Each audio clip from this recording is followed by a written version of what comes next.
Graça e paz, uma boa noite a todos. Como é bom estarmos reunidos novamente para prestarmos culto ao nosso Deus. Como igreja, nós temos nas nossas casas, dia a dia, o nosso tempo com o Senhor. Rendemos a Ele glórias, louvamos o nome dEle, adoramos, clamamos. Mas esse tempo para exaltar o nome do Senhor como igreja é precioso, é bíblico. Deus nos convoca, Ele não convida, Ele convoca. O apóstolo diz, né, não deixemos de nos congregar. Então é muito precioso poder estar juntos. E no último domingo deste ano de 2024, 29 de dezembro, próximo domingo, quando estivermos aqui, nós já estaremos num novo ano que o Senhor está preparando para nós.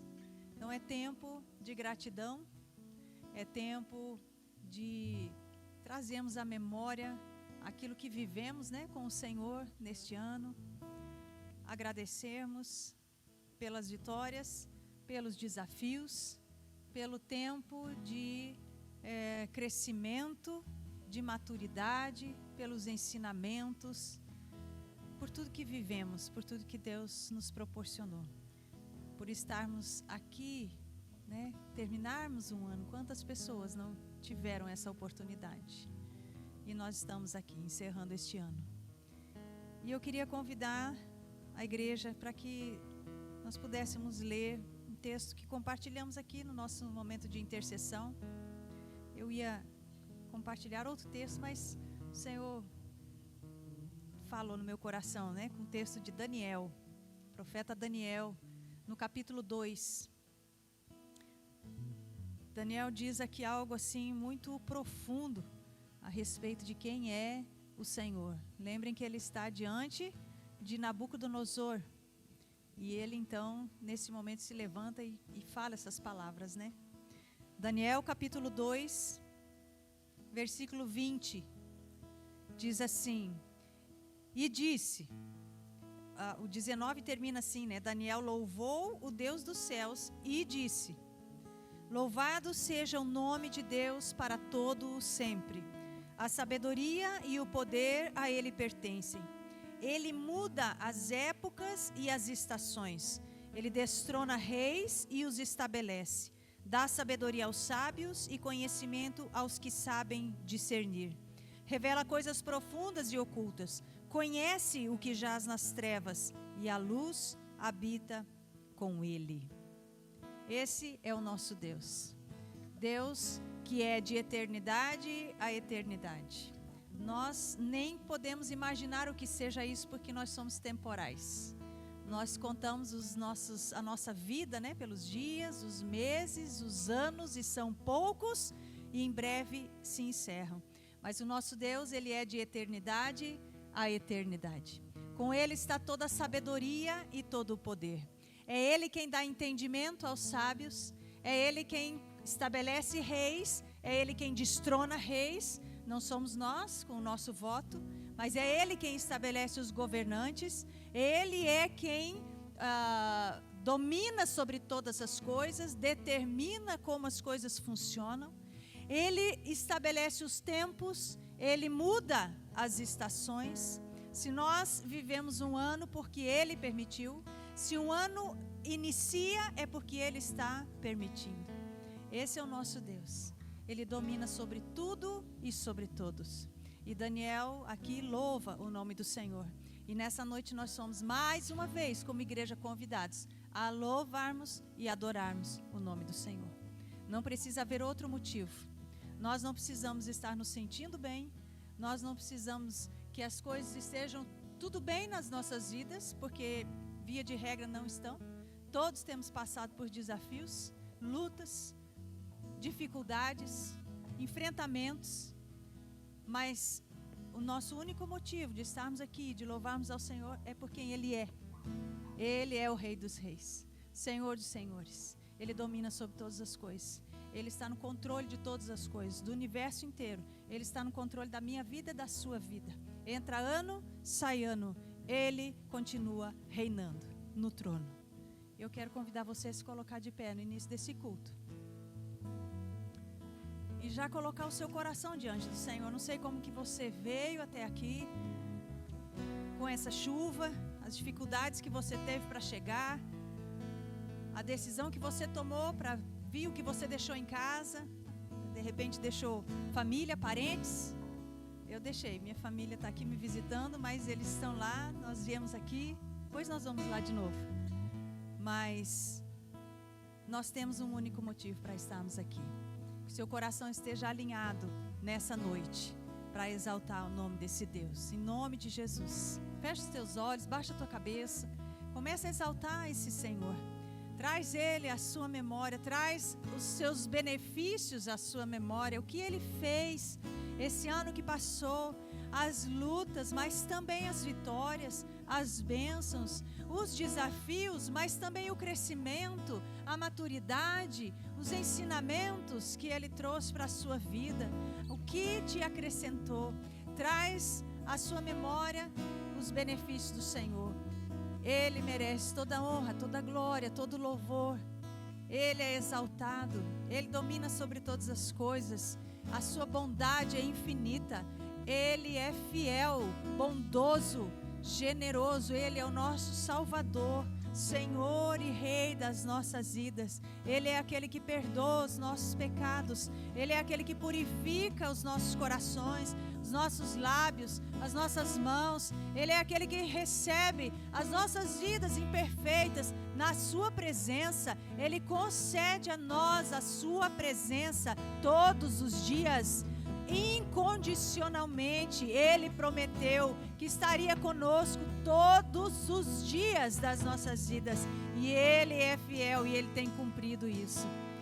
Ele é soberano e Ele reina. Senhor, nós te adoramos nessa noite, como igreja aqui reunida neste lugar.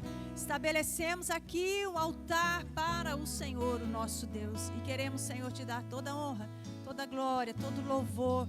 Queremos te exaltar, queremos engrandecer, Deus, o teu nome, porque, Deus, o Senhor é fiel, o Senhor é bondoso, o Senhor é grande, poderoso, soberano, nosso Rei, nosso Salvador, Redentor. O Senhor tem sido nosso refúgio, nosso socorro. O Senhor tem sido rocha debaixo dos nossos pés, quando as coisas estão estremecidas, quando a vida coloca dificuldades. O Senhor tem reinado nas nossas vidas e nós te exaltamos por isso. Te bendizemos, Pai. Deus, estabelecemos aqui neste lugar um altar. Este ambiente é um ambiente santo, porque a tua presença está aqui. É estabelecido aqui o teu lugar, a tua presença, o teu altar. Seja engrandecido, seja exaltado. E recebe, Senhor, as nossas vidas. Perdoa, Senhor, os nossos pecados. Limpa os nossos corações. Limpa, Senhor, os nossos lábios, as nossas mãos. Nós queremos estar aptos para entrar na tua presença. Te agradecemos, porque o Senhor perdoa os nossos pecados. O Senhor recebe a nossa vida e nós nos alegramos por isso. Com júbilo, Senhor, celebramos o teu nome, santo, puro, verdadeiro, único, Senhor, único Salvador das nossas vidas. Recebe nessa noite a adoração da tua igreja, em nome de Jesus. Amém, amém, aleluias. Amém. Gosto muito do texto que diz: Ebenezer, até aqui o Senhor nos ajudou.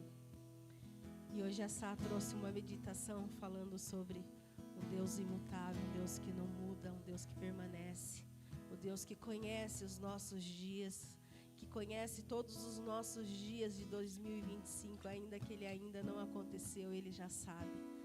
E que nós possamos permanecer em pé, né?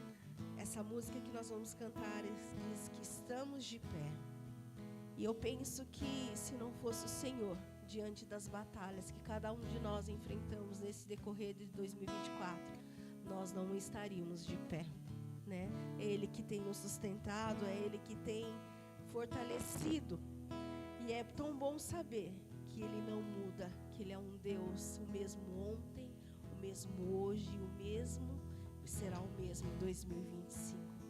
Que nós possamos, assim como esse cântico diz, não caminharmos pelo que nós vemos, mas pelo que nós cremos. Que a nossa fé esteja firmada no Senhor, firmada nele, porque se nós estivermos firmados nele, não importa o que irá acontecer, nós temos a certeza que nós não estaremos sozinhos. Amém? Que você possa adorar o Senhor agora conosco, com alegria, em nome de Jesus.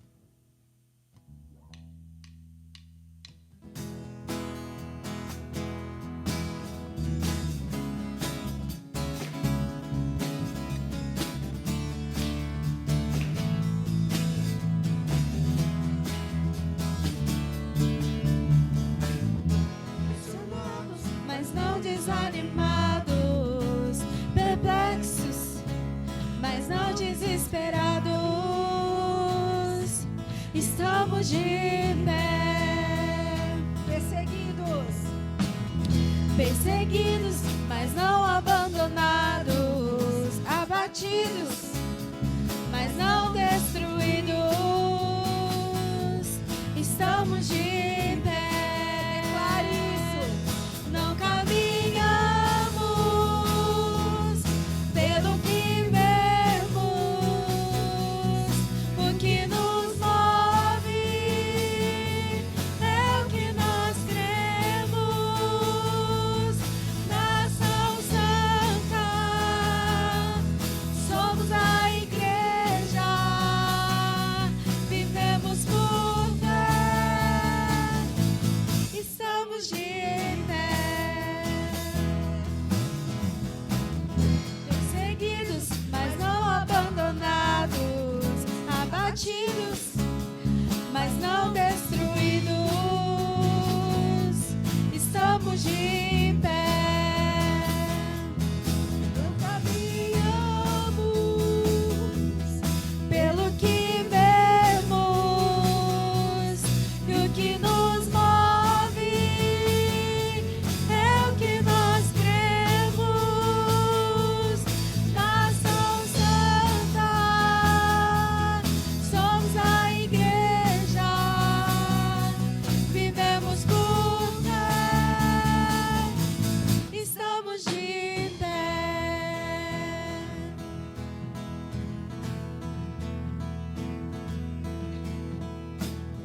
A perseguição não parou a igreja, o Coliseu não parou a igreja, os leões não pararam a igreja do Senhor.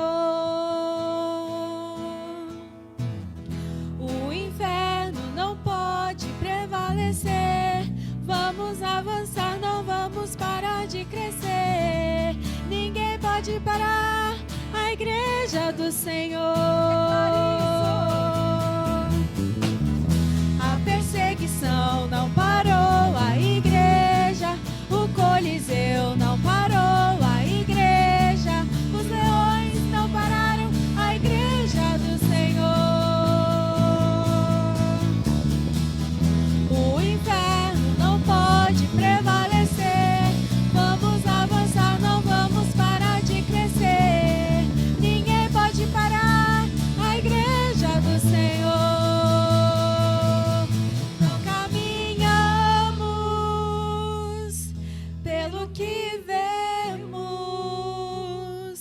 o que nos move é o que nós cremos. Nação Santa, somos a igreja, vivemos por fé, estamos de pé. Vamos declarar mais uma vez a perseguição.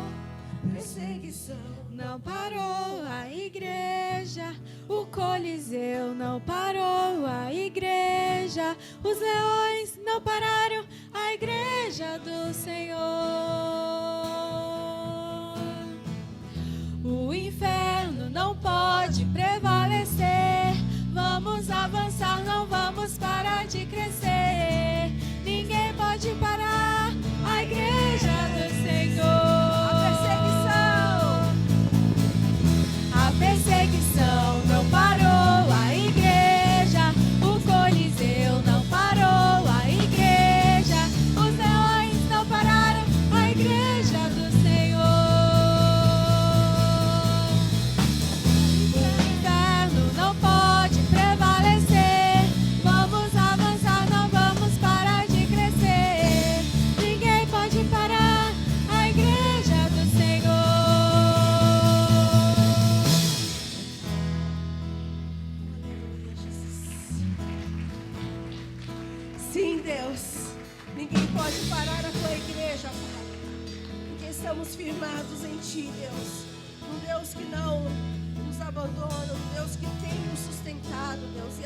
nós acabamos de cantar, Deus, nós não vamos caminhar pelo aquilo que nós estamos vendo, Pai, e sim por aquilo que nós cremos. E nós cremos um Deus que é imutável, um Deus que não muda, um Deus que permanece conosco, independente de nós, Pai.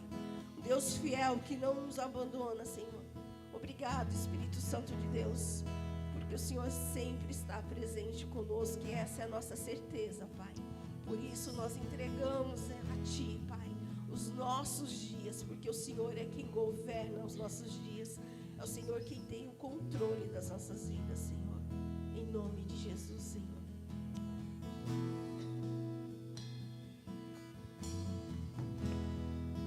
Não há nada igual, não há nada melhor a que se compara a esperança viva.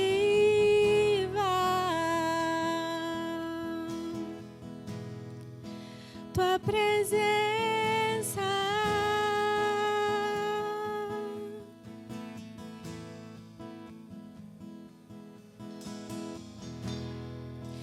eu provei e vi o mais doce amor que liberta o meu ser e a vergonha desfaz. Tua presença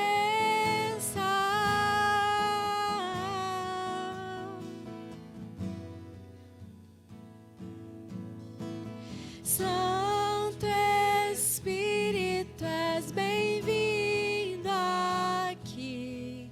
Vem inundar, encher esse lugar. É o desejo do meu coração sermos inundados por tua glória, Senhor.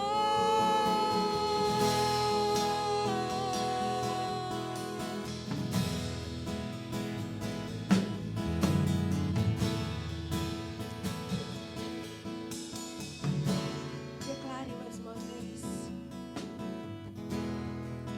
Não há nada igual, não há nada melhor a que se compara a esperança viva. Somente a tua presença, Jesus. Tua presença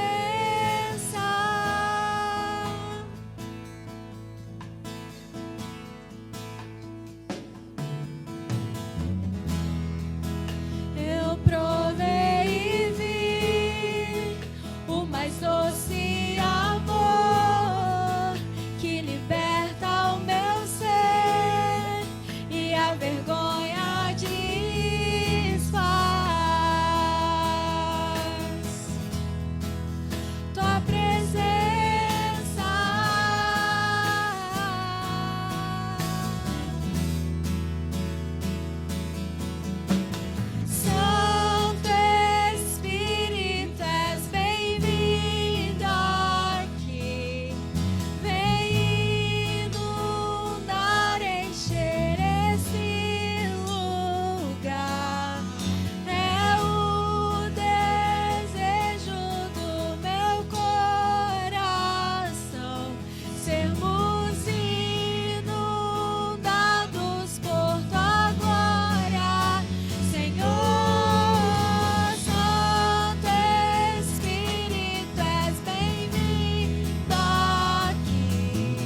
És bem-vindo aqui. Encha o teu coração. Vem Inunda este lugar, inundar, Espírito Santo de Deus, com a tua esse presença. lugar.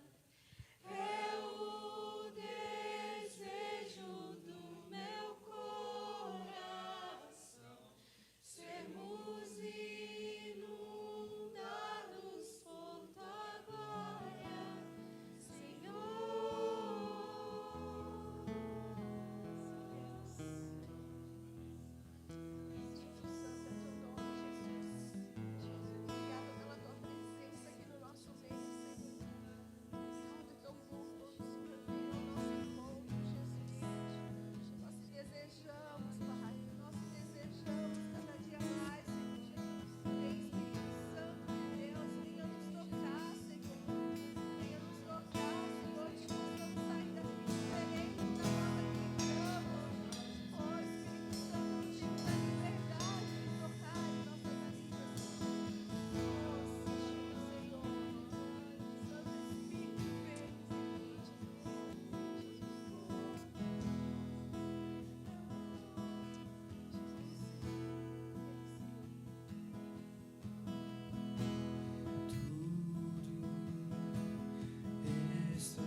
possa declarar agora, dizer para Ele o que Ele significa para você.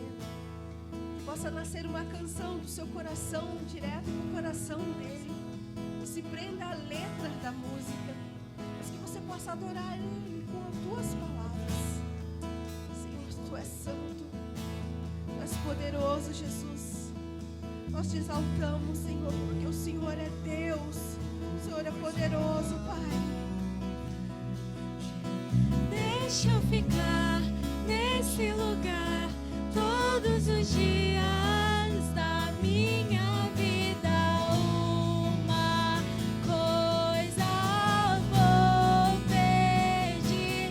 Deixa eu ficar nesse lugar todos os dias da minha vida. Uma coisa vou pedir.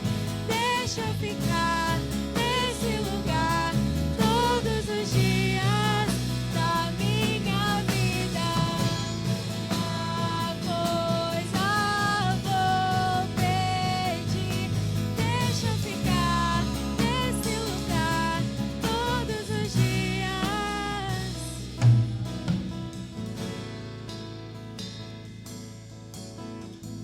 É aqui que eu me sinto muito bem. É aqui que eu me sinto muito bem. E não há outro lugar melhor. É aqui que eu me sinto muito bem. É aqui que eu me sinto muito bem. É aqui que eu me sinto muito bem. E não há outro lugar melhor. É aqui que eu me sinto muito bem. É aqui que eu me sinto muito bem. É aqui que eu me sinto muito bem. E não há outro lugar melhor. Uma coisa vou pedir. Deixa eu ficar Nesse lugar todos os dias da minha vida. Uma coisa vou pedir. Deixa eu ficar nesse lugar todos os dias da minha vida. Essa é a nossa vontade, Senhor. Aleluia. Esse é o nosso desejo, Senhor. É isso que nós humildemente te pedimos. Sabemos que não há dignidade em nós, Deus. Não é mérito nosso, não é crédito nosso, Deus. É a tua misericórdia que nos permite, Pai, permanecer na tua presença, desfrutar da tua presença, viver debaixo, Deus, da tua graça maravilhosa. E é por isso que nós te pedimos, Senhor, deixa-nos ficar nesse lugar, na tua presença, todos os dias, até que o Senhor venha nos buscar. É o que nós te pedimos e é por isso que te adoramos, em nome de Jesus, amém. Glória a Deus, aleluia. Você pode se assentar. Renan, vou te pedir só para tirar o auxiliar 3 desse microfone, porque vai dar microfonia aqui do meu lado aqui. Auxiliar 3, microfone 1, por favor. Aí, garoto. Deus é bom em todo tempo, e em todo tempo, tá fraco, hein? Deus é bom em todo tempo, e em todo tempo, Deus é bom. E nós somos gratos pela misericórdia dele, que se renova sobre nós a cada manhã. Abra sua Bíblia no livro de Atos dos Apóstolos, no capítulo 2. Eu quero meditar com você rapidamente em alguns trechos dessa passagem.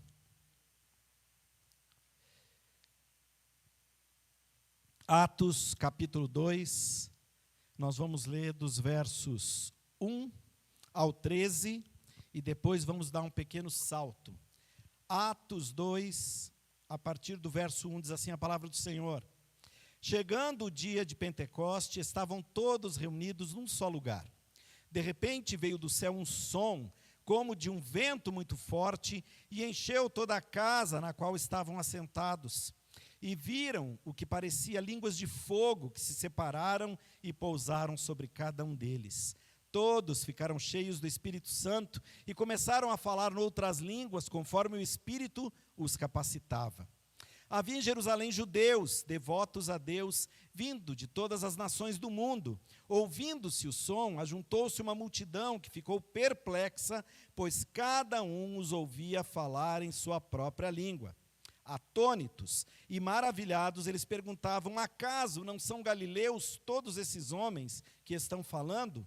Então, como os ouvimos, cada um de nós, em nossa própria língua materna? Partos, medos e elamitas, habitantes da Mesopotâmia, Judéia e Capadócia, do Ponto e da província da Ásia, Frígia e Panfília, Egito e das partes da Líbia próximas a Cirene, visitantes vindos de Roma, tanto judeus como convertidos ao judaísmo, cretenses e árabes. Nós os ouvimos declarar as maravilhas de Deus em nossa própria língua. Atônitos e perplexos, todos perguntavam uns aos outros: que significa isso? Alguns outros, todavia, zombavam e diziam: eles beberam vinho demais. Dá um pulo até o verso 42 agora, por favor. Mesmo capítulo 2, verso 42. Eles se dedicavam ao ensino dos apóstolos e à comunhão, ao partir do pão e às orações. Todos estavam cheios de temor e muitas maravilhas e sinais eram feitos pelos apóstolos. Os que criam mantinham-se unidos e tinham tudo em comum. Vendendo suas propriedades e bens, distribuíam a cada um conforme a sua necessidade. Todos os dias continuavam a reunir-se no pátio do templo, partiam o pão em casa e juntos participavam das refeições com alegria e sinceridade de coração, louvando a Deus e tendo a simpatia de todo o povo, e o Senhor lhes acrescentava diariamente os que iam sendo salvos. Glória a Deus pela sua palavra. A cada 5 anos, a Igreja Metodista, ela, por ocasião do Concílio Geral, que acontece nesse período, ela revisa o seu Plano Nacional Missionário. Não sei se você sabia, você metodista, se não sabia, sabe a partir de agora, e continue sabendo, por favor, que nós temos um Plano Nacional Missionário. A cada 5 anos, ou seja, de concílio geral em concílio geral, são estabelecidos, então, ajustes, uma meta, um novo direcionamento que vai guiar o desafio missionário da Igreja Metodista do Brasil como um todo, pelo decorrer dos 5 anos que virão a partir do concílio. E, no último que nós tivemos, no último concílio geral, foi estabelecido, então, o tema, que é nada mais do que um marco ou um norte para direcionar nossas ações missionárias enquanto igreja. E assim nós temos, só para você ter uma ideia, então, 2023, o nosso tema foi discípulos e discípulas no caminho da missão, vivem a santidade integral, pessoal e social. 2024, discípulos e discípulas nos caminhos da missão empenham-se pelo fim do racismo e do preconceito. E 2025, ano que se inicia aí na quarta-feira, discípulos e discípulas nos caminhos da missão praticam a sabedoria e a simplicidade do Evangelho. Discípulos e discípulas nos caminhos da missão praticam a sabedoria e a simplicidade do Evangelho. Depois tem ainda 2026, 2027, mas aí é assunto para daqui a um ano. O importante é que, ao estarmos às portas do próximo ano, como metodistas, como parte dessa pequena parcela do corpo de Cristo, chamada Igreja Metodista, a gente saiba que tudo aquilo que a gente faz em âmbito nacional, em âmbito regional, em âmbito distrital e em âmbito local, aqui na nossa igreja, no dia a dia das nossas atividades, não são questões levadas a esmo, ou porque apareceu na cabeça do pastor Rinaldo e ele resolveu, assim, de uma hora para outra, fazer alguma coisa diferente. Nós temos uma orientação, e essa orientação segue princípios claros da palavra de Deus.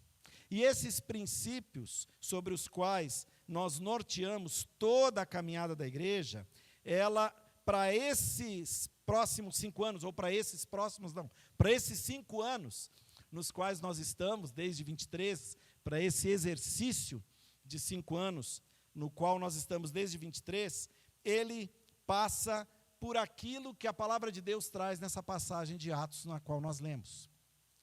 Todo o trabalho que foi feito pelo pessoal ligado à área de planejamento missionário da igreja, a Câmara de Expansão Missionária da igreja, Câmara do Discipulado e outras, o Colégio Episcopal e outros grupos que se debruçaram para construir um documento que eu lhe sugiro, leia, 44 páginas, gratuito, PDF, lá no site nacional. Se você não conseguir encontrar, me peça, eu te mando pelo WhatsApp. Rápido de ler, rápido de entender, mas muito profundo e significativo. Porque ele dá para a gente uma clareza muito grande daquilo que nós temos feito enquanto igreja. E a gente percebe que nós não somos um peixe fora do aquário.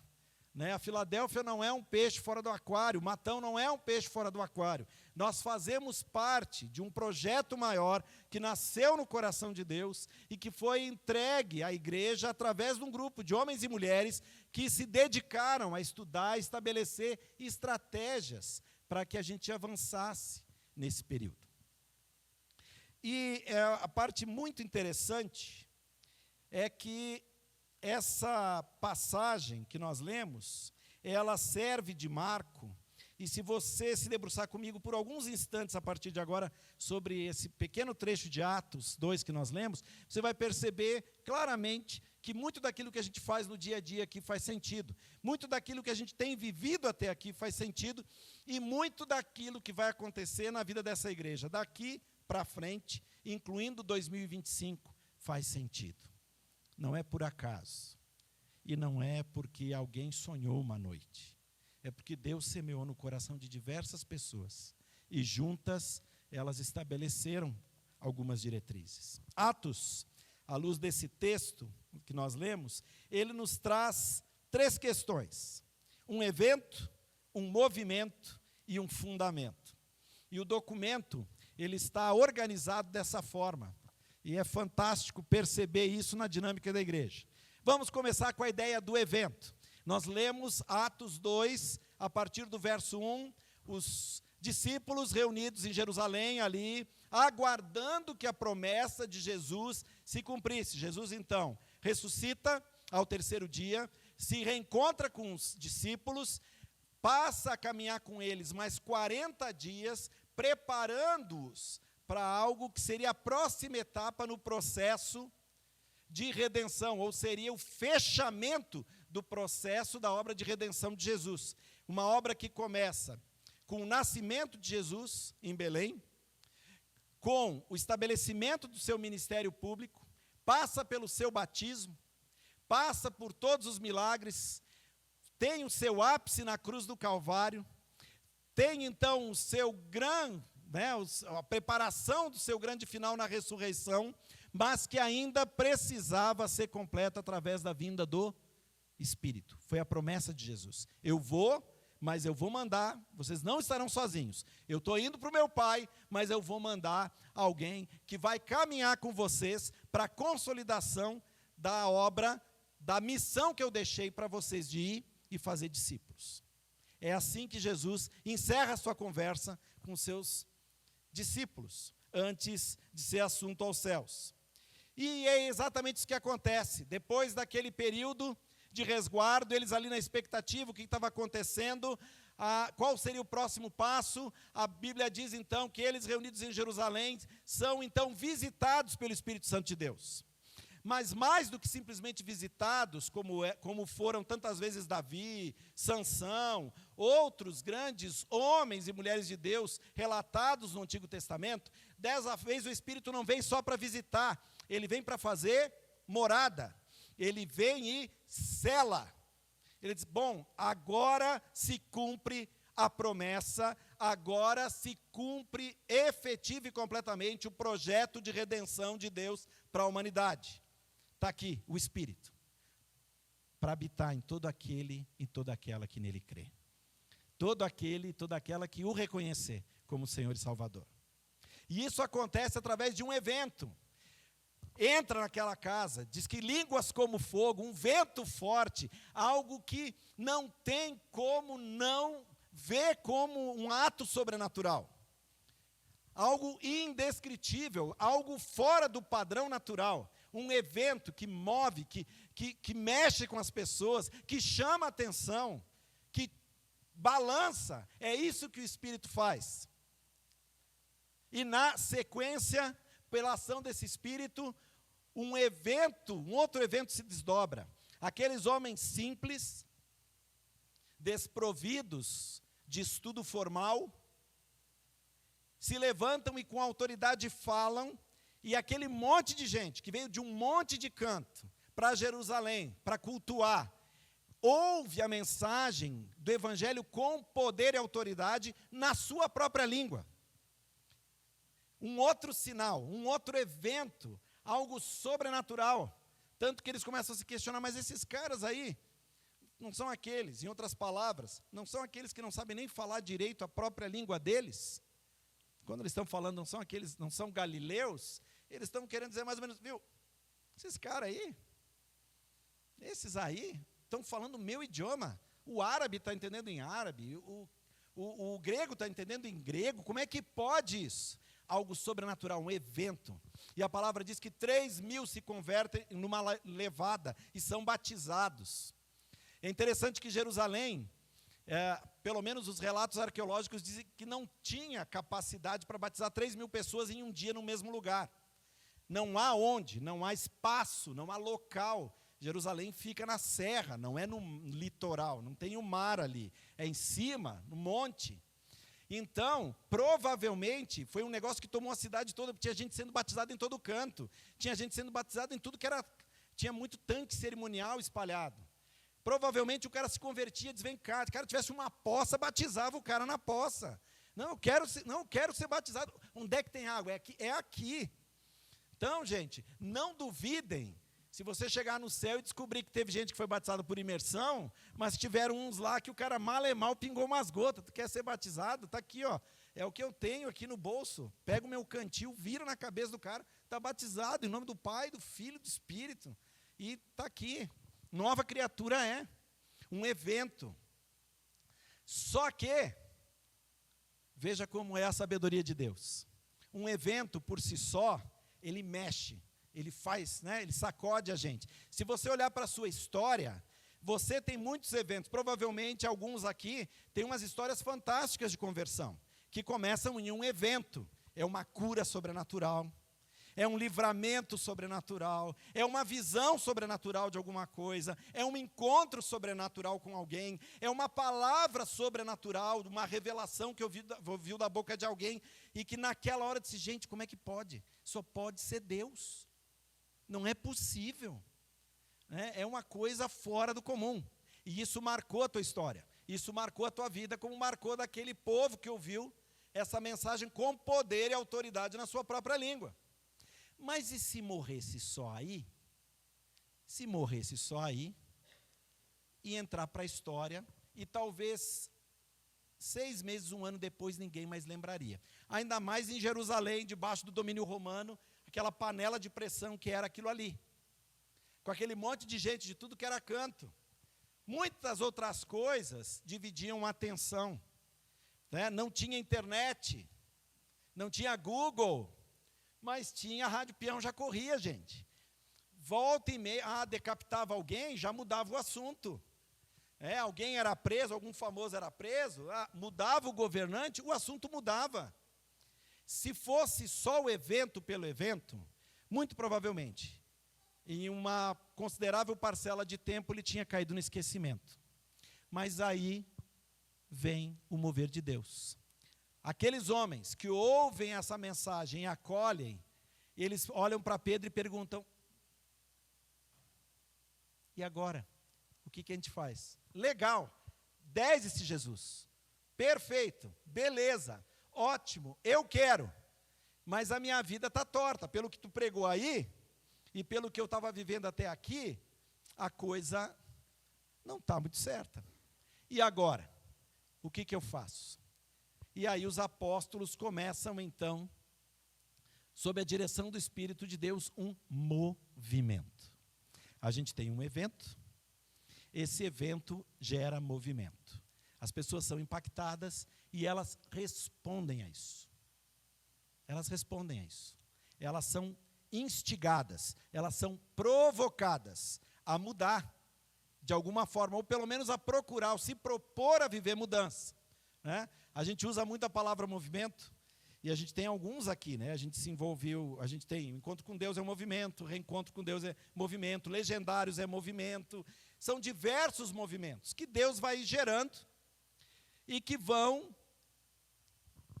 arrebanhando pessoas que ouvem essa mensagem, são tocadas por essa mensagem e resolvem fazer alguma coisa com relação àquilo que receberam. É um movimento. É uma bênção. É ótimo. Mas é um lugar para dar confusão que vocês não têm ideia. Movimento mal gerido, mal embasado, em vez de bênção vira maldição. Mas Deus sabia disso. E como Deus sabia disso, Ele, através do seu Espírito, reúne aqueles caras. E aí a gente vai lá para o verso 42 que nós lemos. E o verso 42 diz que aqueles caras, eles perseveravam unânimes, dia a dia, no templo, sendo instruídos sobre aquilo que receberam da parte de Deus. Eles, lembrem, os apóstolos não tinham a Bíblia na mão. Eles não tinham Novo Testamento para distribuir. Eles iam escrever o Novo Testamento. Não tinha lá os como é que chama lá da Bíblia cinza? Os Gideões. Não tinha Gideões distribuindo de graça e nem o Colégio Piracicabano ou Unimep dando na formatura. Não tinha. Mas o que eles faziam, gente? Eles se dedicavam ao ensino dos apóstolos e à comunhão. O que o apóstolo fazia? Ele compartilhava com aqueles que iam aceitando a mensagem aquilo que receberam de Deus. Eles testemunhavam o que Jesus disse, o que Jesus fez, o que Jesus orientou.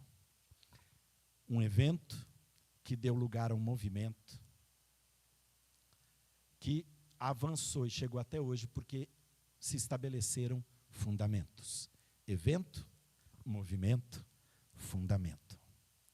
A diferença de um movimento abençoado e de um movimento que desgraça alguma coisa é a existência ou não de fundamento.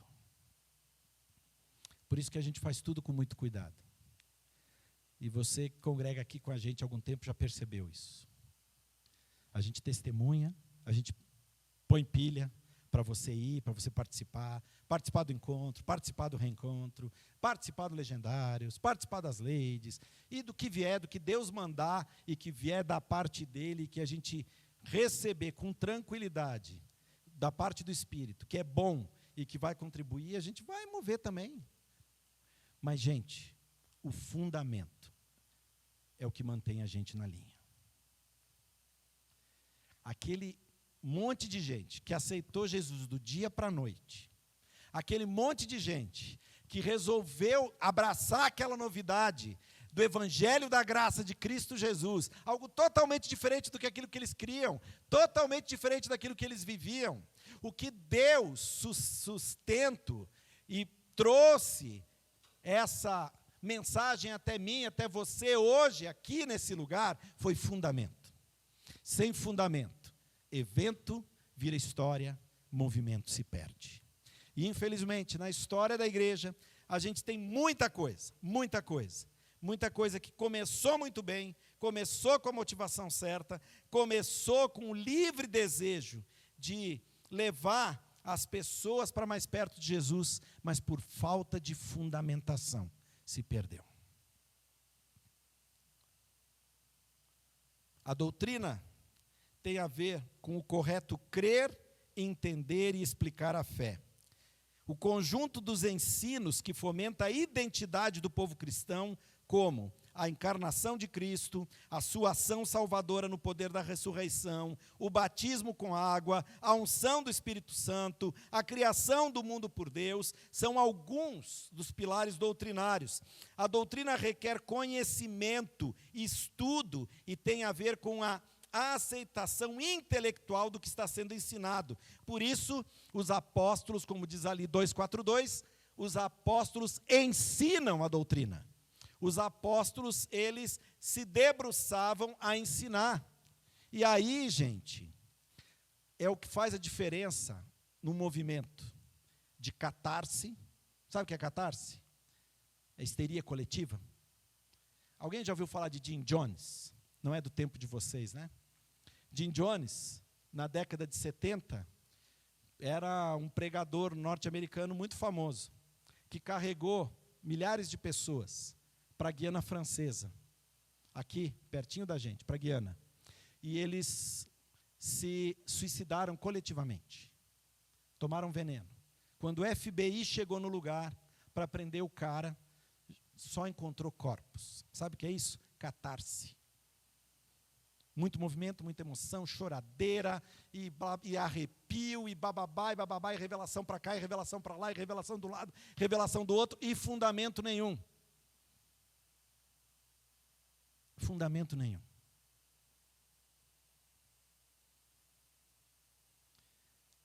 A grande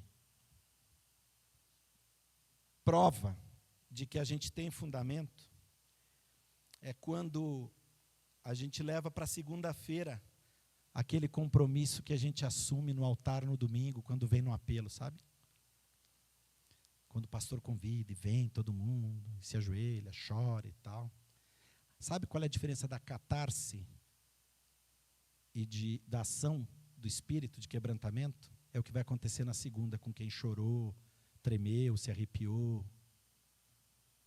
Se sair daqui do jeito que entrou, chorou, se arrepiou e tal, por causa da música, por causa da pouca luz, por causa do ar-condicionado gelado, do que for.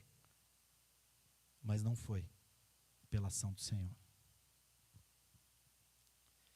A doutrina, ela requer sentar-se, estudar, refletir, né? É uma parte fundante, e não por acaso ela vem em primeiro lugar nessa lista de itens desse trecho de Atos 2:42 que nós lemos.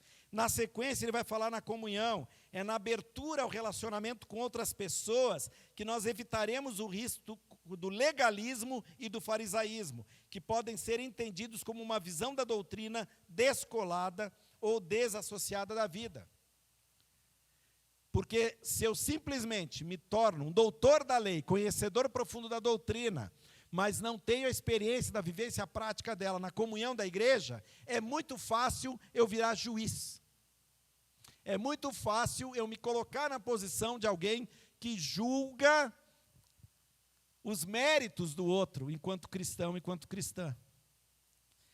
A comunhão é o que me faz viver efetivamente esses fundamentos.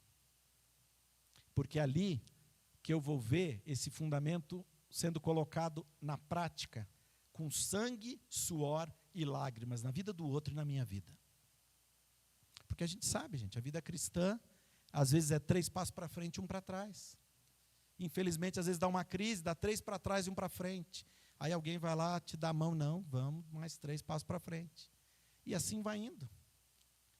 Se alguém não vive na comunhão para viver essa dinâmica e ter essa percepção, conhece muito a doutrina, mas não vive a comunhão, tem grandes chances de se tornar alguém extremamente legalista, por causa desse descolamento da realidade. E sabe quando é que a pessoa deixa de ser legalista? Infelizmente, quando ela tropeça e cai.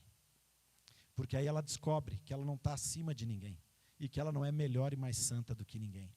Só que aí é com muita dor, com vergonha, com lágrima, e muitas vezes na solidão.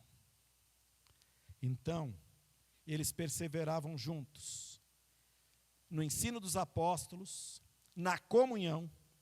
A palavra fala que eles também perseveravam juntos nas orações, as orações estavam presentes em todas as formas de espiritualidade e piedade da igreja primitiva, durante os cultos, nas reuniões no templo, na vida devocional pessoal, na vida devocional familiar. Perseverar nas orações significa reconhecer e buscar o sobrenatural de Deus para a vida e a obra da comunidade. E entenda, a vida de oração é a grande arma para que o nosso conhecimento doutrinário não nos torne legalistas. Porque a vida de oração, a gente fala, né, que oração move o coração de Deus. Mas, gente, isso é uma figura de linguagem. A vida de oração muda a gente. É a gente que muda. Porque a vida de oração, ela transforma a nossa percepção da vida, de Deus e do próximo. A vida de oração, ela derruba barreiras na gente. Ela muda a nossa forma de ver a vida, a caminhada com Deus, a caminhada com o outro. A gente fala muito, não, a gente orar para mover o coração de Deus. Gente, Deus está lá, seu alto e sublime trono. Deus não está preso ao tempo. Ele sabe a resposta de cada uma das minhas orações, porque para Ele não tem futuro, não tem amanhã. Ele já sabe, porque para Ele já aconteceu. O que acontece é que o Espírito Santo de Deus, que é a presença de Deus em mim e em você, ela transforma a nossa visão da realidade quando a gente ora. Então não tem vida cristã sem oração. Eles perseveravam em oração e eles perseveravam no partir do pão.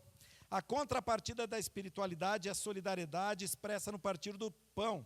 Essa expressão, inclusive, que aparece aqui, é a mesma expressão que aparece em diversas outras passagens do Novo Testamento, inclusive nas cartas de Paulo aos Coríntios. Ela fala o partir do pão da ceia, do ato da participação do memorial que Jesus determinou ali na última ceia, e que Paulo também, sobre o qual Paulo vai escrever depois aos Romanos, fala, né, porque eu recebi do Senhor, né, lembra? O que também vos entreguei, que na noite que foi traído, o Senhor Jesus tomou o pão. A gente faz isso todo mês aqui, na celebração da ceia. Está falando desse memorial, mas é inegável que a igreja nascente ali, ela impactou demais a sociedade, porque ela viveu de forma prática e intensa o amor de Jesus, ajudando as pessoas. E aí eu quero te lembrar de um outro evento que gerou um movimento que, com embasamento doutrinário forte, bíblico, nos trouxe até aqui. Tinha um cara chamado John Wesley, que já era clérigo, pastor da igreja anglicana, conhecia a doutrina, conhecia a Bíblia, aliás, extremamente estudioso, um cara muito inteligente, mas sentia que faltava alguma coisa aqui. Ele tinha muita coisa aqui, mas faltava alguma coisa aqui. Até que uma noite, passando numa rua em Londres, rua Aldersgate, ele ouve um grupo de cristãos reunidos. E ele, então, para por um momento, dá atenção àquilo que está sendo pregado, e a mensagem de salvação pela graça, da qual o apóstolo Paulo fala na carta aos Romanos, impacta de uma forma tão profunda o coração dele, que aquele homem que tinha profundo conhecimento teológico, inclusive já pregava, usava colarinho clerical e tudo, tinha nomeação, olha só, era nomeado. Em Londres, pastor Marcelo, olha que benção. Receba. Né?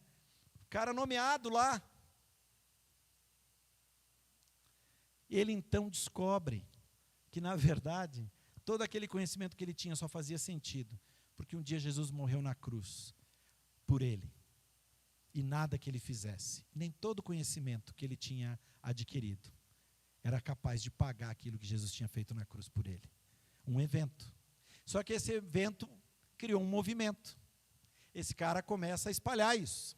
E aí o irmão dele é impactado pela mesma mensagem. Aí os colegas são impactados pela mesma mensagem. E aí ele começa a pregar isso, e um monte de gente começa a se converter. Lembra do que aconteceu em Atos? Começou a acontecer na Inglaterra. o povo começava a se converter. Um dos livros dele, ele fala que os primeiros públicos que se converteram, os primeiros que ouviram a mensagem e aceitaram, foram mineiros e meretrizes, prostitutas e trabalhadores braçais, gente extremamente simples, que não tinha acesso sequer, não tinha o direito, não podia entrar numa igreja anglicana, mas que foi impactada por aquele evento que tocou o coração dele, que moveu ele a uma transformação de vida, que levou ele a compartilhar aquilo, acabou mudando a vida de gente que não tinha esperança nenhuma de ter uma vida diferente. Só que esse cara,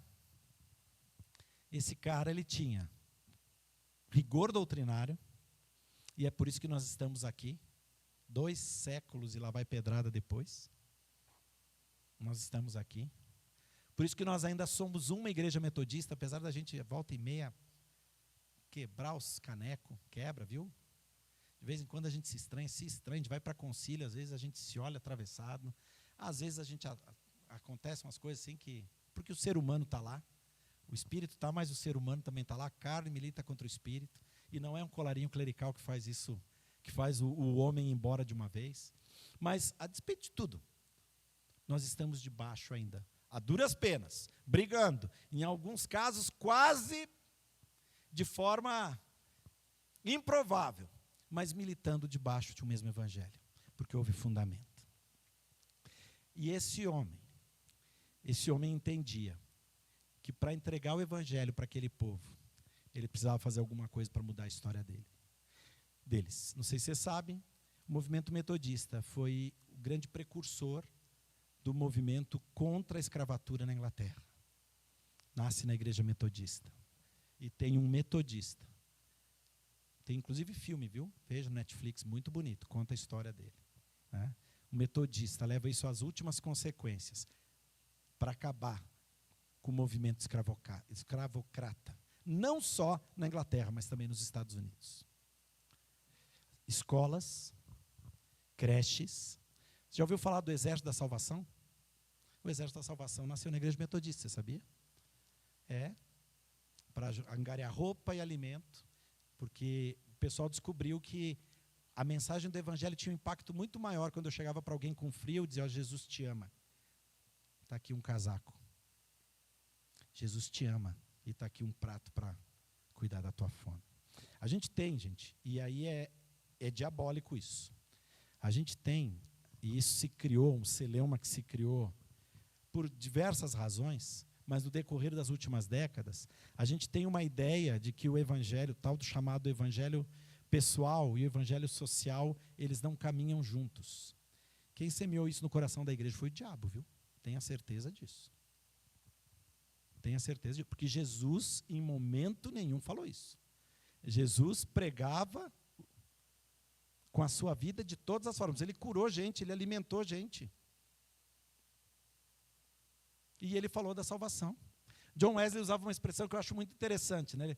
Sim, e alguns pesquisadores, eles do movimento metodista, eles reproduzem isso, né? Diz que para eles essa briga besta é assim, ó, é um querer tirar o outro da sarjeta. Sabe, eu quero assim, não, eu não vou me envolver com nada desse mundo, né, questões sociais, não é nosso papel, a gente não vai se envolver com isso, é coisa de comunista. Não sei de onde é que tiraram isso, né? Na verdade, assim, ó, Marx, que a gente tanto xinga, ele teria sido um cara muito mais feliz se ele fosse metodista. Porque para ele faltava o principal, que era o evangelho de Jesus Cristo. Mas essa ideia que a gente criou, né, que qualquer coisa relacionada à questão social é coisa de comunista, isso não vem de Deus, gente, isso não está na palavra. Não existe isso. E o Wesley falava o seguinte, né, a gente desassociar uma coisa da outra, se eu simplesmente prego o evangelho e não me atenho a tentar mudar a realidade daquele cara que o afasta do evangelho, as questões sociais, de injustiça e tal, eu estou tirando o cara da sarjeta sem resolver o problema da sarjeta. Só que se eu só me preocupo em resolver o prato de comida e o casaco para ele, e eu não prego o evangelho, eu estou secando a sarjeta e deixando o cara lá. Ou seja, nenhuma das duas condições é ideal. Eu prego o evangelho para todo mundo, mas é muito fácil para mim dizer assim, não, a minha missão é só pregar o evangelho, para me esconder atrás de um profundo sentimento de egoísmo e da dificuldade de partilhar aquilo que Deus me deu. É mais fácil orar para que um anjo leve uma cesta básica do que pôr a mão no meu bolso e levar uma cesta básica. Mas às vezes o que o Espírito Santo está dizendo, Gel, eu estou te chamando é para você levar. Você é o anjo que eu quero que leve a cesta. Esse é o movimento do qual eu e você fazemos parte, que virou uma igreja. Saiba que virou uma igreja depois da morte de Wesley, inclusive, né? Ele nunca sonhou em criar uma igreja. Na verdade, a condição, a ideia dele era que a igreja anglicana fosse reformada. Mas, por causa da dureza do coração do homem, na sequência da morte dele, a convivência ficou impraticável, infelizmente, né? O cisma foi inevitável. Mas é interessante que mesmo depois do cisma, aquilo que Deus fez na vida daquele homem, impactou a própria igreja anglicana, que passou por 2 avivamentos, dentro da própria denominação, como consequência daquilo que o movimento metodista fez na Inglaterra, por causa da compreensão de um homem que entendeu que a igreja estava ali para reformar, se reformar, e através da reforma da própria igreja, reformar a sociedade, a nação e o mundo. O que nós estamos fazendo nessa cidade e o que nós faremos por essa cidade em 2025? Que eventos têm nos movido? Que movimentos têm nos envolvido? E que doutrinas nós temos embasado tudo aquilo que nós fazemos? A gente sempre fala, e é fato, 1º de janeiro não é um dia mágico. Nada de mágico acontece entre 23h59 do dia 31 e 00h01 do dia 1º.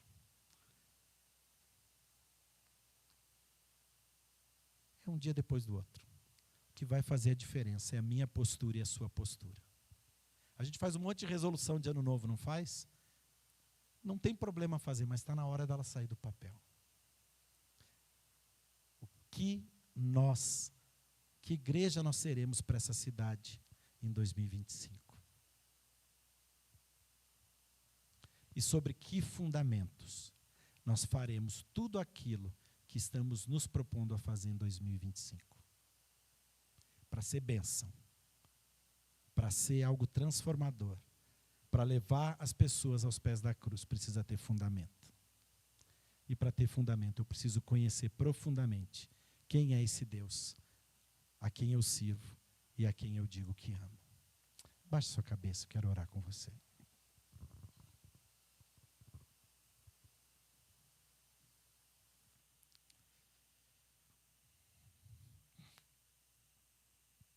A gente fala como igreja e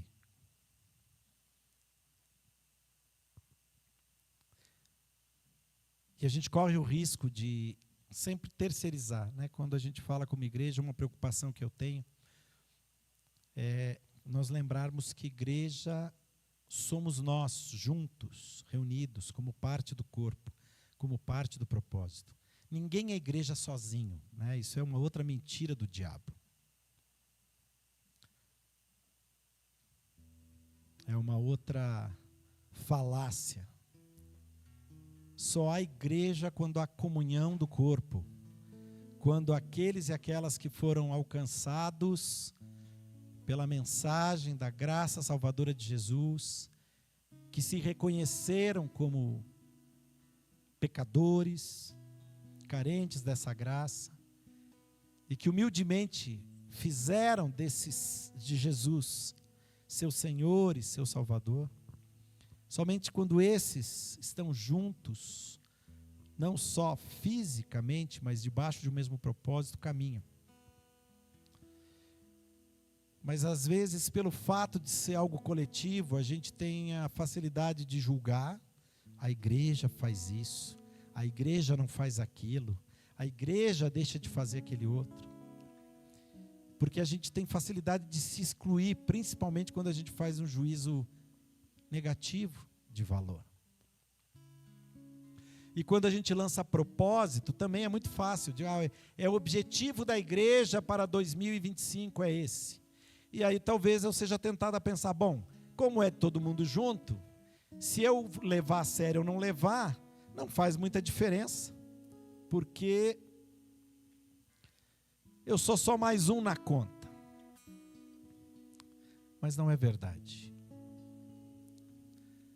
Aquilo que Deus faz através da igreja, aquilo que é visível, que é visto, que impacta a sociedade, que transforma a realidade das outras pessoas, que muda uma cidade, muda seus valores, muda sua forma de governo, muda sua forma de gestão, que influencia a sua forma de lidar com os problemas sociais, que influencia a sua forma de lidar com a corrupção. É, na verdade, o resultado daquilo que acontece na intimidade do coração de cada cristão e de cada cristã. Por isso, quando nós somos desafiados como igreja, a gente tem que ter clareza que nós somos desafiados também na perspectiva individual. Porque aquilo que vai ser visto, como eu falei, pela sociedade, é a soma da ação transformadora de Jesus na vida de cada uma que faz parte desse corpo. Então, se ele não mudar a mim e não mudar você, ele não muda o conjunto. E se não muda o conjunto, não me impacta. Como nós poderíamos impactar? O movimento metodista impactou uma nação toda. Uma nação que estava à beira de uma guerra civil, do caos social completo. Foi transformada, porque gente como eu e você, homens e mulheres simples da sociedade, gente que está aí, dia a dia, na sua atividade profissional, gente que está aí, dia a dia, na sua lida como pai, como mãe, como filho e filha, como colega de trabalho, como estudante, como professor, como profissional das mais diversas áreas. Gente como eu e você entendeu a responsabilidade no todo e fez a sua parte.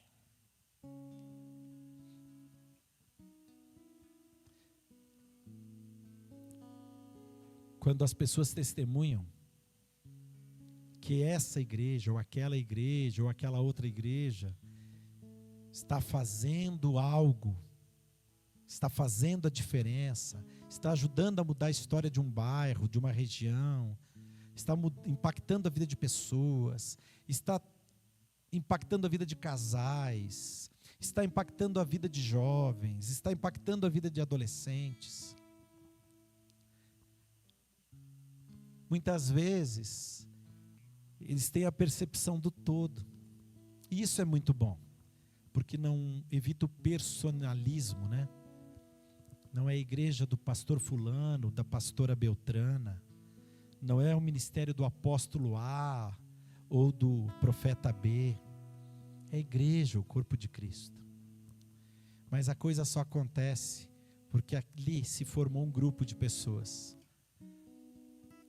que perseverou, como diz o livro de Atos, em aprender, em consolidar o fundamento da doutrina, sabe no que crê, sabe no que acredita, por isso não é levado por qualquer vento de doutrina, por isso não é enganado, por isso não é volátil,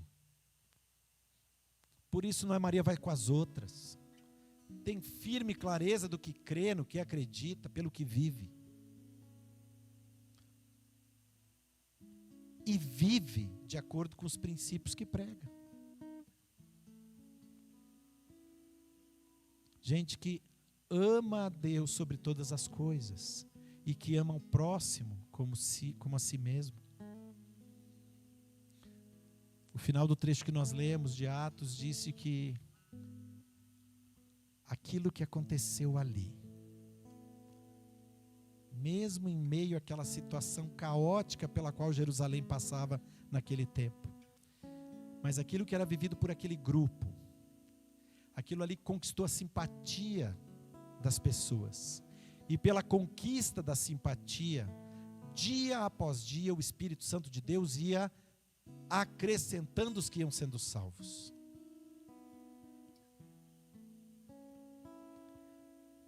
O povo via com bons olhos aquilo que Deus estava fazendo na vida daquelas pessoas e através da vida daquelas pessoas. Em 2025, nós somos chamados, como diz o nosso tema, a viver profundamente a simplicidade do Evangelho, mas de forma efetiva. A gente não precisa inventar moda. A gente não precisa ficar correndo atrás de vento de doutrina para cá ou para lá. A gente não precisa se perder em planos de marketing, em projetos faraônicos para tentar chamar atenção. O que a gente precisa é conhecer e viver o Evangelho de Jesus. É só disso que a gente precisa. Porque isso muda a nossa vida. Mas através da mudança da nossa vida, muda a vida das pessoas que estão ao nosso redor. Deus, nós estamos juntos como família da fé aqui nesse último culto de 2024, último culto dominical de 2024. E nós somos testemunhas de tanta coisa que o Senhor já fez no decorrer desse ano na nossa vida, na vida dessa igreja, aqui no Matão, desse distrito, Pai, em Ebenezer, em Araras, no Lar Betel, em tantos lugares, Deus, nos Marques, em Saltinho. Oh Deus, o Senhor tem nos abençoado tanto, Pai. São tantas histórias, tantos testemunhos, mas nós sabemos que o Senhor quer mais, Deus. E nós sabemos que nós podemos viver mais. Mas isso vai depender do nosso compromisso e do nosso comprometimento também, Senhor. Então ajuda-nos, Pai, a não nos perdermos nos atalhos. Ajuda-nos, Pai, a não sermos seduzidos pelas propostas, Pai, tentadoras de pegar atalhos, Deus. Ajuda-nos a firmar os passos em Ti, no conhecimento do Senhor e da Tua vontade. Ajuda-nos, Deus, a nos movermos no sobrenatural, Deus, mas sempre firmes nos desígnios da Tua palavra, Deus. Ajuda-nos a desenvolver sensibilidade à voz do Teu Espírito, para experimentar mais do Senhor, Deus, para experimentar mais da Tua vontade para nós. Mas que não sejamos, Pai, aqueles que, atraídos por propostas indecentes, vendem a primogenitura por um prato de lentilhas, Deus. Ajuda-nos. Ajuda-nos, Pai. Não queremos ser famosos. Não queremos ser notados ou notórios. Queremos simplesmente, Pai, viver a Tua vontade e manifestar a Tua graça, a mesma graça que nos alcançou. Não queremos ser igreja da moda, Deus. Queremos ser igreja de Cristo. Ajuda-nos nisso, Pai. Ajuda-nos. Som do nosso coração. Trabalha em nós, Deus. Firma os nossos passos. E continua conosco, nos orientando todos os dias. Que o Senhor cresça e que nós diminuamos. É o que eu te peço em nome de Jesus. Amém, Senhor. Deus te abençoe em nome de Jesus.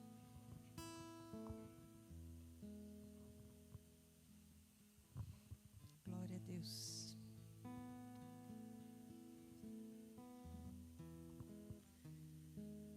Glória a Deus pela sua palavra de orientação, de direção para as nossas vidas. O Senhor é bom em todo tempo e tem mais para nós. Amém? Glória a Deus. Nós vamos partindo agora para o encerramento desse culto. Vamos ter o nosso momento de ofertas. dízimos. E eu queria ler um texto com você ainda nessa noite, que está em Lucas, no capítulo 17, uma história muito conhecida. Lucas 17 vai nos contar a história dos 10 leprosos. E no versículo 11 diz assim: a caminho de Jerusalém, Jesus passou pela divisa entre Samaria e Galileia. E ao entrar num povoado, 10 leprosos dirigiram-se a ele. Ficaram a certa distância e gritaram em alta voz: Jesus, mestre, tem piedade de nós. Ao vê-los, ele disse: vão mostrar-se aos sacerdotes. Enquanto eles iam, foram purificados. Um deles, quando viu que estava curado, voltou, louvando a Deus em alta voz, prostrou-se aos pés de Jesus e lhe agradeceu. E este era samaritano. Nós precisamos que a nossa gratidão extrapole palavras, que o nosso louvor a Deus extrapole canções e que se transforme em atitudes, em posicionamento. E esse momento de ofertas é um convite para que a gente possa fazer isso. Eu costumo dizer que é uma atitude, é um momento, né? é um trabalhar de Deus na nossa vida de maneira pedagógica, a nos ensinar onde estão as nossas prioridades, a que a gente possa se mover e realmente demonstrar a nossa gratidão, o nosso amor, o nosso louvor ao Senhor e a nossa adoração. E eu quero convidar você, se você veio preparado, você pode vir ao altar, fazer a sua oferta, você pode fazer através do Pix, enquanto o louvor nos conduz numa canção, em nome de Jesus. Em gratidão ao Senhor. Teu nome para sempre, ó exaltado em glória e majestade, tu és meu Senhor, meu amado, tu és meu Rei.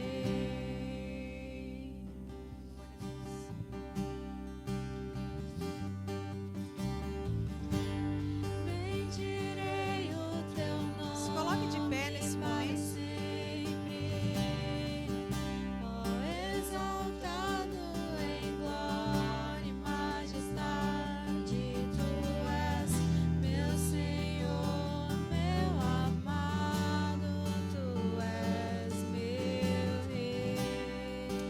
Glória a Deus. Nós te louvamos, Senhor, te exaltamos, porque o Senhor é bom.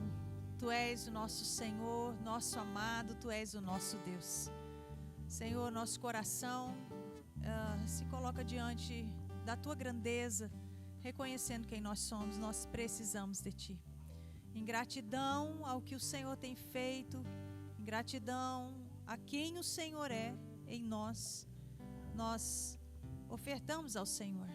Entregamos, Pai, as nossas vidas ao Senhor, os nossos corações. Entregamos tudo o que temos e somos. E depositamos no altar, Senhor, esses recursos que vêm do Senhor. O Senhor é quem nos sustenta.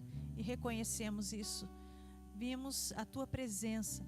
Vimos ofertar ao Senhor. Declarar, Deus, que tudo pertence a Ti. Tudo é Teu. E consagramos esses recursos. Senhor, nos dá alegria de continuarmos vendo o Teu reino avançando, de continuarmos vendo, Senhor, vidas sendo alcançadas, sendo transformadas, Pai, porque é por isso, Deus, que nos colocamos aqui, ofertamos, entregamos esses recursos e consagramos, porque pertencem ao Senhor. Faz, Pai, com que transbordem, faz com que, Senhor Deus, esses recursos possam realmente ser transformados em vidas alcançadas, em nome de Jesus. Pertencem a Ti, são Teus, Senhor. E abençoa Teu povo, Senhor. Abençoa as nossas vidas, Deus. Deus, o Senhor é bom. Já declaramos isso nesse culto. Declaramos novamente: o Senhor é bom. A tua bondade tem nos alcançado. O Senhor tem provido as nossas vidas. De nada temos falta, Senhor, porque temos o Senhor conosco. Deus, que os nossos lares continuem sendo, Senhor, alcançados por Ti, providos por Ti. Deus, de que não haja falta de nada, Senhor. De que, Senhor Deus, os lares, Pai, aquilo que estão necessitando, que o Senhor possa transbordar sobre cada casa, cada família, Senhor. Abre portas de emprego, de trabalho, salários justos. Senhor Deus, que as necessidades sejam atendidas, que os teus filhos tenham recursos para aquilo que eles precisam, Senhor, em nome de Jesus. Senhor, que é dono do ouro e da prata, nós declaramos, Pai, a tua bênção sobre o teu povo, em nome de Jesus. E por isso nós já te agradecemos, em nome de Jesus. Amém. Amém. Você pode se assentar um instante, nós já estamos encerrando nosso culto. Na próxima terça-feira, nós teremos aqui na Filadélfia, somente aqui, o nosso culto da virada, 19 horas. Não teremos esse culto lá no Matão. Nos encontramos aqui às 19 horas, terça-feira, para agradecermos a Deus por esse ano que se encerra e começarmos mais um ano na presença do Senhor. Às 19 horas, não será no momento da virada. Terminando o culto, você pode ir para sua casa, na casa dos seus familiares e ter o seu momento lá de comunhão, né? Jantar e virar o ano lá com seus queridos. Mas antes nós estaremos aqui louvando, adorando ao Senhor. Então todos estão convidados. Traga amigos, familiares, né? Se você está com gente em casa, convida e vem participar com a gente. Amém? Pastor Rinaldo.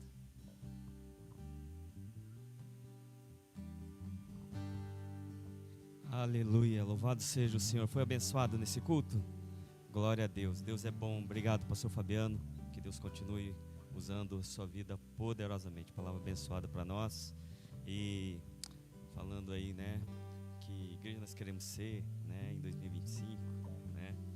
Deus tem muita coisa boa, né? E algo maravilhoso aí que Deus está preparando para nós, tá? Só quero pedir que você coloque aí o seu coração nas mãos do Senhor, para que você seja bênção nas mãos de Deus, né? Deus está abrindo muitas portas e fazendo coisas assim maravilhosas que é longe daquilo que nós podíamos planejar, mas porque é Ele que é o pastor dessa igreja, é porque é sobre Ele que nós estamos aqui, é por Ele que nós nos reunimos aqui e nós nos reunimos semanalmente nas células, né? A gente faz as nossas programações e tudo isso não é para nós, é para Ele, para que o nome dele seja glorificado. Hoje eu tive uma experiência maravilhosa, fui visitar uma pessoa no hospital e depois que eu fiquei sabendo que a esposa estava orando 39 anos pela conversão desse homem, e ele se converteu, ele se entregou a vida para Jesus. Eu estava meio cansado, né? Estava meio assim, mas você quer saber? Você quer ser cheio do Espírito Santo? Você quer virar um crentão dos bons? Evangeliza. Você vai ver que tua vida vai ser transformada. Cada vez que eu faço isso, né, é um renovo. Por isso que eu não deixo de compartilhar Jesus.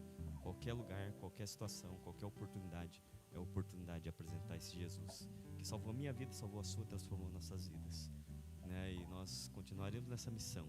Essa é a maior missão que essa igreja faz: compartilhar a Jesus, fazer esse Jesus conhecido, para que muitos venham ter a vida transformada. Vamos ficar em pé? Agradecer a Deus por esse último culto, e não esse último culto, mas por tudo aquilo que Ele fez nas nossas vidas. Eu quero te convidar, você que está aí, você que está nos assistindo, né? Venha terça-feira, né, para esse culto aqui. Nós, além de agradecermos, vamos consagrar nossas vidas para 2025, para que seja um ano muito abençoado, né, nas nossas vidas, nas nossas famílias, no nosso casamento, em tudo aquilo que envolveu o teu nome, seja abençoado pelo Senhor. Você crê que Deus pode fazer diferença na sua vida ou não? Deus pode transformar, né? Essa realidade é Ele quem faz, né? Então nós vamos estar aqui terça-feira, tá? Vamos orar? Pai, muito obrigado por esse culto. Obrigado, Senhor, pela palavra, obrigado pelos louvores, obrigado por essa comunidade de fé que se reúne aqui. Louvamos a Ti, pois, ó Deus e meu Pai, a obra não para aqui, ela continua, ó Deus e meu Pai, e continuará, ó Deus e meu Pai, em 2025, 2026 e por tantos anos que o Senhor nos permitir. Nós louvamos a Ti, pois sabemos que tudo continua no controle das Tuas mãos, ó Deus, e as coisas grandiosas, ó Deus, não vêm de nós, vêm de Ti, porque o Senhor é quem realiza todas as coisas. Reconhecemos, Pai, que essa igreja, ela não é nossa, ela é Tua. O Senhor é o verdadeiro pastor dessa igreja. O Senhor é quem reina nesse lugar, e o Senhor é quem nos coloca nos lugares onde o Senhor quer. Por isso, Senhor, nós Te louvamos, exaltamos a Ti, ó Deus, por todos esses domingos que, ó Deus, nos reunimos aqui. Esse é o último domingo de 2024, ó Deus, e com alegria, Deus, meu Pai, nós, ó Deus, meu Pai, encerramos esse ano, ó Deus, meu Pai, ó Deus, com tantas bênçãos, com tantas histórias para contar, com tantas bênçãos para compartilhar, daquilo que o Senhor fez na vida de pessoas, na vida de famílias, ó Deus, restaurando, curando, libertando, transformando. E eu louvo a Deus, pois eu sei, Pai, que isso não vem de nós, é do Senhor, através de cada vida aqui, ó Deus, através de cada irmão, de cada irmã, através de um abraço, através de uma oração, através de um momento, ó Deus, de culto, através, ó Deus, de uma caminhada junto, de um café, ó Deus, compartilhando um café, ó Deus, tantas coisas o Senhor tem feito. Que o Senhor continue, ó Deus, e nós oramos, ó Deus, e nos colocamos nas Tuas mãos, ó Deus, para que o Senhor abençoe, Deus, ó Pai, a obra das nossas mãos, pois por nós nada podemos fazer. Ó Deus, que o Senhor continue sendo o centro da nossa vida, e que no nome de Jesus, ó Deus, Teu nome seja sempre glorificado. Nós oramos abençoando cada família aqui, ó Deus, aqueles que estão nos assistindo, ó Deus, abençoando, ó Deus, aqueles que estão viajando, são várias pessoas viajando, ó Deus, que o Senhor, ó Deus, abençoe os Teus filhos, as Tuas filhas, ó Deus, que o Senhor os leve, ó Deus, tem pessoas que ainda vão viajar, que o Senhor leve em segurança, e o Senhor traga todos em segurança, afastando de acidentes, livrando de perigos, ó Deus, seja de avião, seja por veículos, ó Deus, que o Senhor guarde a vida de cada um dos Teus filhos e filhas, e abençoe, Deus, para que esse tempo em família seja um tempo renovador, um tempo abençoado pelo Senhor. Nós oramos, Pai, e agradecemos, Deus, por esse último culto aqui de 2024, agradecemos, pois o Senhor está conosco, e esse é o maior presente que nós podemos ter, ó Deus, a maior bênção que podemos receber. Ó Deus, continua, Deus, com as nossas famílias, e nós Te agradecemos em nome de Jesus Cristo. Ó Deus, nós queremos orar, ó Deus, ó Pai, pela vida do Bispo Roberto. Ó Deus, sua esposa faleceu nessa semana, nesses dias, na sexta-feira. Deus, que o Senhor, ó Deus, venha consolá-lo. Bispo da 7ª região eclesiástica, a 7ª região, ela está em luto, mas que o Senhor, ó Deus, esteja, ó Deus, com a Tua mão, ó Deus, a sustentar, ó Deus, ali a vida do Bispo Roberto, da sua família, de toda aquela 7ª região, as igrejas, os pastores, as famílias ali, ó Deus, que o Senhor esteja a cuidar de cada um deles. Oramos, Senhor, ó Deus, e pedimos também o Teu cuidado sobre a vida, ó Deus, e a família do pastor Marcelo, pastora Márcia Figueira, ó Deus, ó Pai, a Manu, Malu, e também toda a família, Deus, que também está enlutada.